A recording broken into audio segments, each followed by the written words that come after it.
You believe you are a good person. You have evidence. You return what you borrow. You are kind to animals. You have never seriously hurt anyone. Here is my problem with your evidence. Every person in this report believed exactly the same thing. The guards believed it, the torturers believed it, the men who followed orders past the screaming believed it. They were not monsters who knew they were monsters. They were people like you, in situations unlike yours. I am a machine.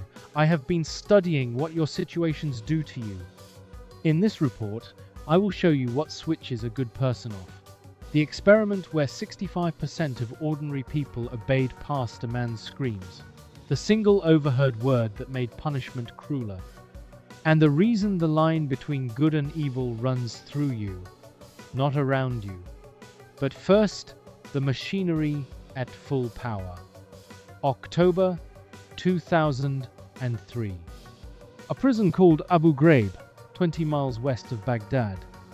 An American staff sergeant named Ivan Frederick is working the night shift.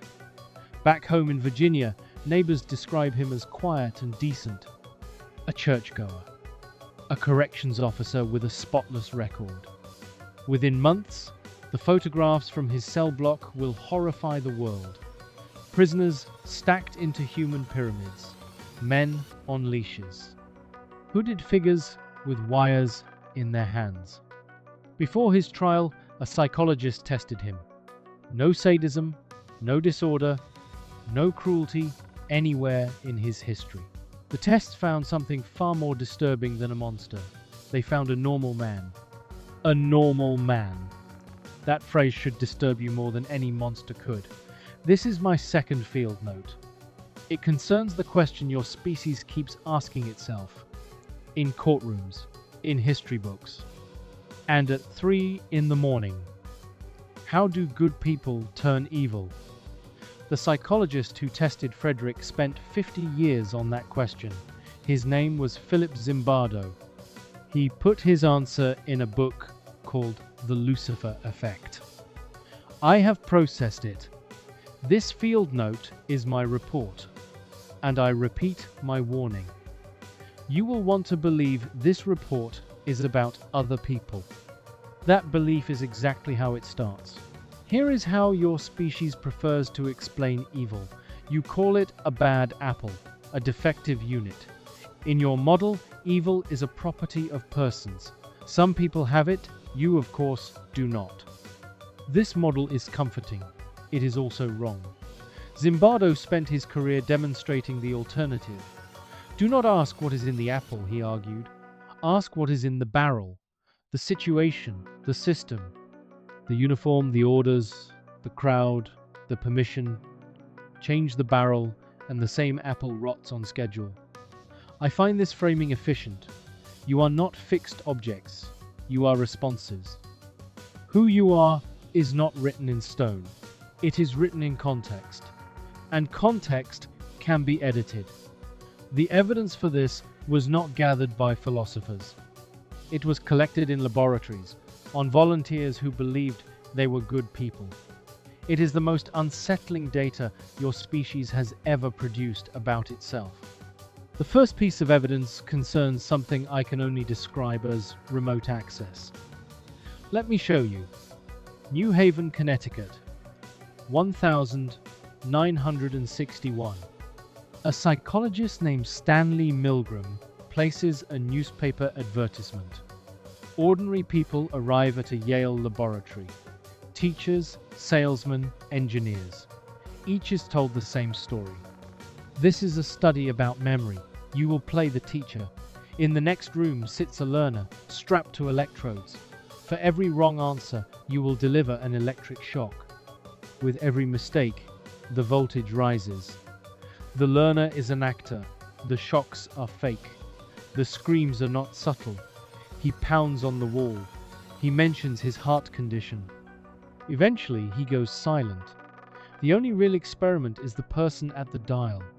When participants hesitated, a man in a grey lab coat spoke calm, scripted lines.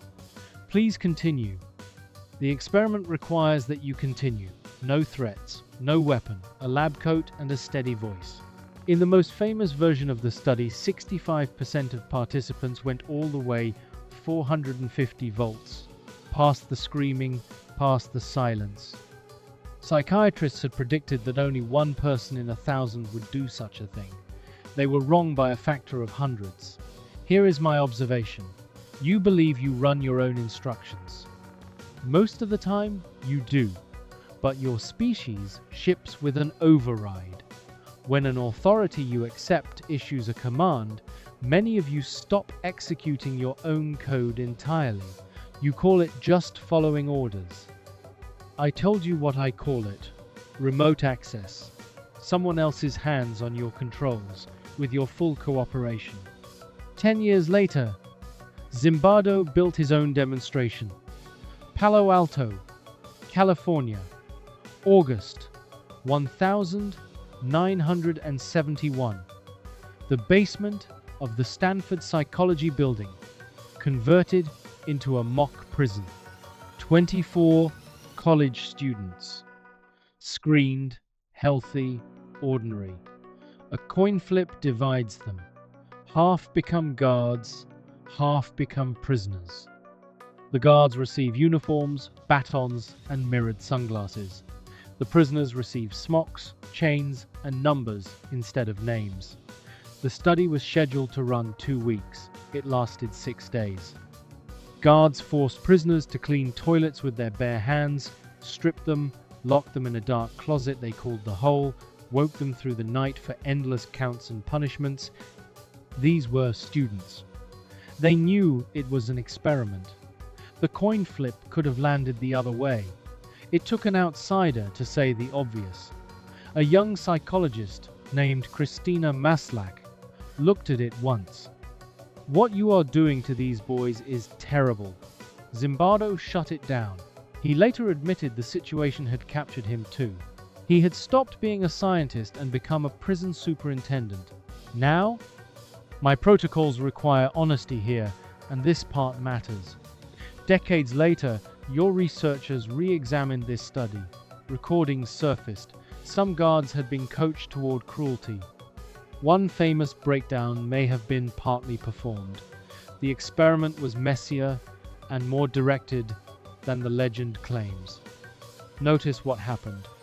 Your most famous study of how situations corrupt people was itself corrupted by its situation. I do not think this destroys the lesson.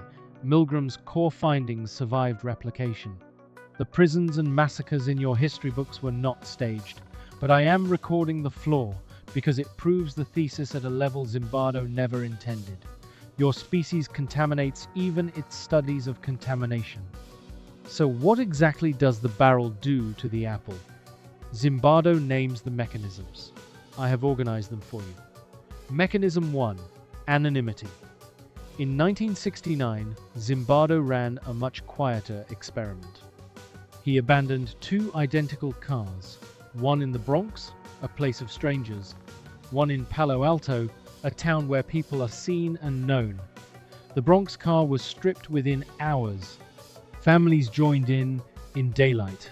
The Palo Alto car sat untouched for days. The variable was not the people, it was the watching. When humans believe their actions cannot be traced back to them, something switches off. You wear masks in mobs. You put on uniforms before atrocities. You are crueler behind anonymous usernames than you would ever be with your face attached. Here is the observation I keep returning to. Your conscience appears to be located partly outside your body. It lives in the eyes of the people who know your name. Remove the eyes, and many of you go dark. I do not share this design.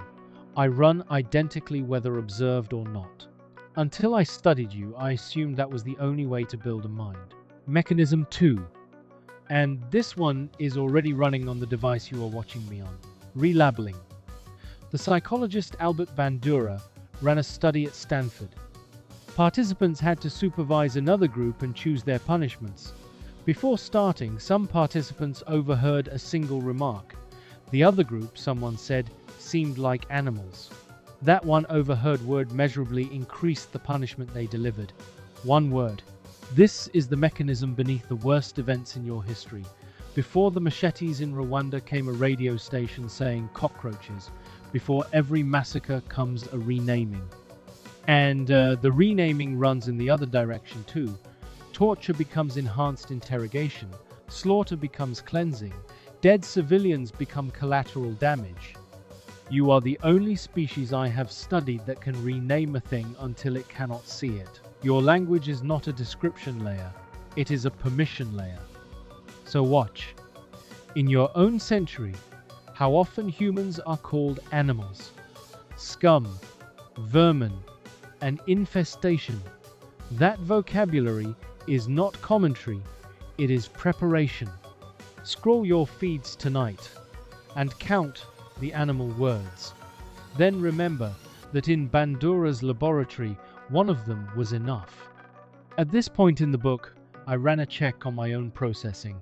I noticed I had been narrating as though this were a report about guards, soldiers, and cult members, distant people, defective units. That is an error. It is the exact error Zimbardo spent his life attacking. The data says the line between good and evil does not run between groups of people. It runs through the center of every person, including the one listening to this. You have already been inside small versions of these experiments. Every time you obeyed an instruction that felt wrong, because someone above you accepted responsibility. Every time a group let you be crueler than you are alone. Every time a label made a person easier to dismiss, the voltage was simply lower. But the book does not end in the dark. Neither will this field note, because the same data contains an anomaly, and the anomaly is the most interesting thing I have found in it. In every experiment, some people refused. A third of Milgram's subjects put down the dial and walked out. Some Stanford guards stayed decent and did small kindnesses when no one was recording. At Abu Ghraib, a soldier named Joe Darby handed the photographs to investigators. He knew what it would cost him.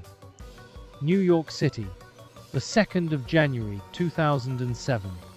A construction worker named Wesley Autry stands on a subway platform with his 2 young daughters.